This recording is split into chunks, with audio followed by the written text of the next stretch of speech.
ना इधर ना उधर, सीधे मुद्दे पर नजर। और क्या है आज की खबर, आप देखना शुरू कर चुके हैं न्यूज 18 आपके पुनीत के साथ। तो आज खबर आई है यूक्रेन से, जहां पर यह दावा किया गया कि यूक्रेन के खिलाफ रूस की तरफ से शुरू की गई जंग में अब चीनी नागरिक भी शामिल हो रहे हैं। इसको लेकर ज़ेलेंस्की ने एक दावा भी किया है। क्या है ज़ेलेंस्की का दावा, यह आपको बताएंगे। इसके अलावा कैसे एक अमेरिकी नागरिक को $50 की मदद देने के नाम पर 12 साल की सजा सुना दी गई, देशद्रोह का मामला रूस में लगा दिया गया, इसकी भी हम बात करने वाले हैं। तो पहले बात यूक्रेन के दावे की, जिसमें यूक्रेनी राष्ट्रपति वोलोदिमीर ज़ेलेंस्की ने दावा किया है कि यूक्रेन की खुफिया एजेंसियों ने ऐसे कुल 155 चीनी नागरिकों की पहचान की है जो अब युद्ध के मैदान में रूस की तरफ से लड़ाई लड़ रहे हैं।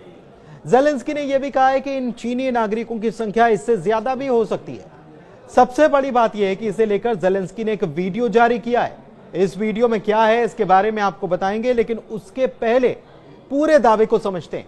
ज़ेलेंस्की ने यह दावा मंगलवार को किया और बताया कि यूक्रेन की तरफ से 2 चीनी नागरिक पकड़ाए हैं और रूस सोशल मीडिया के जरिए चीन के लोगों को अपनी सेना में भर्ती कर रहा है।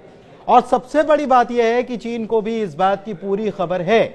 हालांकि ज़ेलेंस्की की तरफ से यह भी कहा गया है कि हम ये पता करने की कोशिश में लगे हैं कि जो लोग रूस में इस भर्ती को चला रहे हैं उन्हें चीन की तरफ से निर्देश दिए जा रहे हैं कि नहीं। इससे पहले ज़ेलेंस्की ने मंगलवार को दावा किया था कि यूक्रेनी सेना ने रूस की तरफ से जंग लड़ रहे 2 चीनी नागरिकों को पकड़ा है। उन्होंने इससे जुड़ा एक वीडियो भी बताया है जिसमें पकड़े गए लोगों के हाथ जिप टाई से बंधे हैं। यह पहली बार था जब यूक्रेन ने चीनी लड़ाकों को लेकर ऐसा दावा किया है।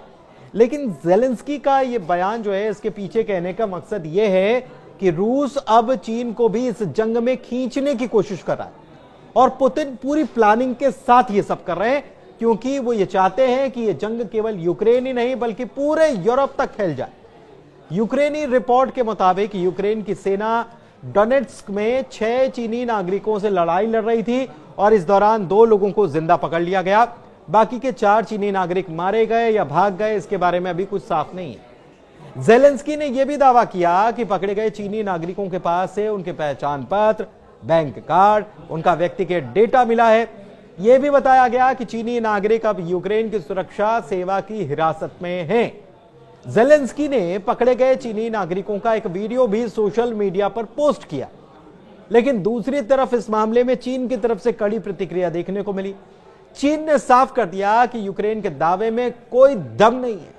बताएं कि इससे पहले ज़ेलेंस्की ने यह दावा किया था कि रूस में बंदी बनाए गए यूक्रेनी सैनिकों के बदले 2 युद्धबंदियों को देने के लिए वो तैयार हैं, लेकिन अब ज़ेलेंस्की के दावे को चीन ने खारिज कर दिया।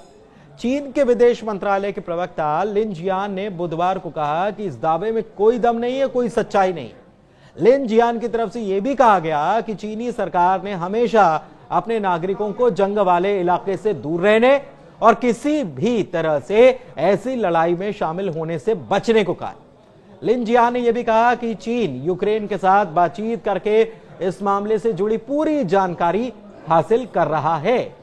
हालांकि इससे पहले भी चीन रूस और यूक्रेन के बीच जारी युद्ध में खुद को तटस्थ बताता रहा है और यह कहता रहा है कि ना हम हथियार दे रहे हैं और ना ही सैनिक दिए जा रहे।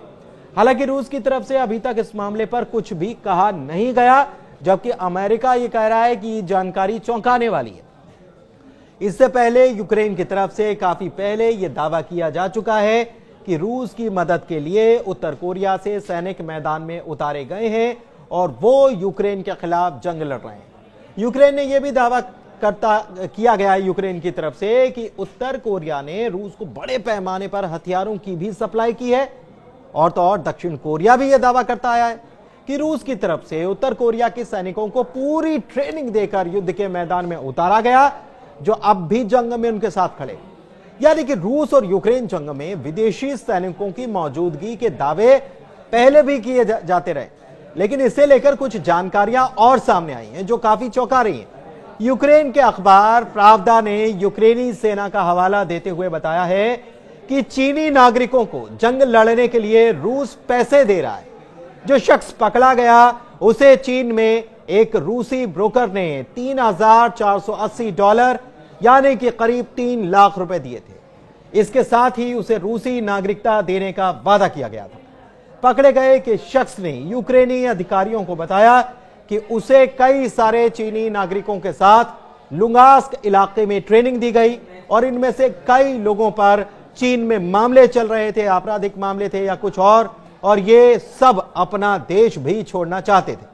लेकिन केवल यूक्रेन नहीं बल्कि रूस की तरफ से भी युद्ध के मैदान में किसी और देश के लोगों के होने के आरोप लगाए जाते रहे। कुछ महीने पहले रूस के रेडिट नाम के हैकर ग्रुप ने यूक्रेन के लिए लड़ने वाले विदेशी सैनिकों की जानकारी सार्वजनिक कर दी थी और इसके मुताबिक रूस और यूक्रेन जंग की शुरुआत से लेकर अब तक यूरोप के 36 देशों से किराए के सैनिक लड़ने के लिए पहुंच रहे।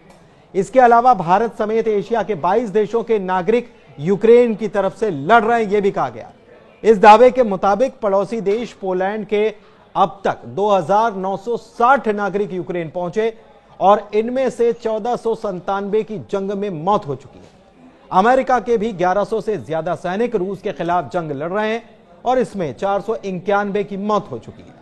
अब आपको दूसरी खबर बताते हैं। दरअसल रूस ने देशद्रोह के आरोप में 12 साल की सजा काट रही रूसी अमेरिकी नागरिक कसेनिया कैरोलिना को रिहा कर दिया। कसेनिया पर यूक्रेन की मदद के लिए $50 का चंदा देने का आरोप लगा था। कैरोलिना को पिछले साल रूस में गिरफ्तार कर सजा सुनाई गई, लेकिन अब उनकी रिहाई हो गई है। यह रिहाई अदला बदली के तौर पर की गई। अमेरिका और रूस के बीच कैदियों की अदला बदली यूएई के अबू धाबी में हुई और कसेनिया के बदले में अमेरिका ने जर्मन रूसी नागरिक और कथित तस्कर आर्थर पेत्रोव को छोड़ दिया, जो अमेरिका में सैन्य उपकरणों की तस्करी और मनी लॉन्ड्रिंग जैसे आरोपों में बंद था।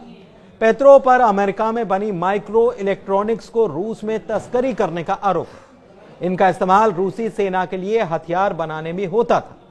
रूस ने जिस 33 साल की कैरोलिना को रिहा किया वो बैले डांसर रह चुकी हैं और एक अमेरिकी नागरिक से शादी करने के बाद 2021 में उन्होंने अमेरिकी नागरिकता ले ली थी।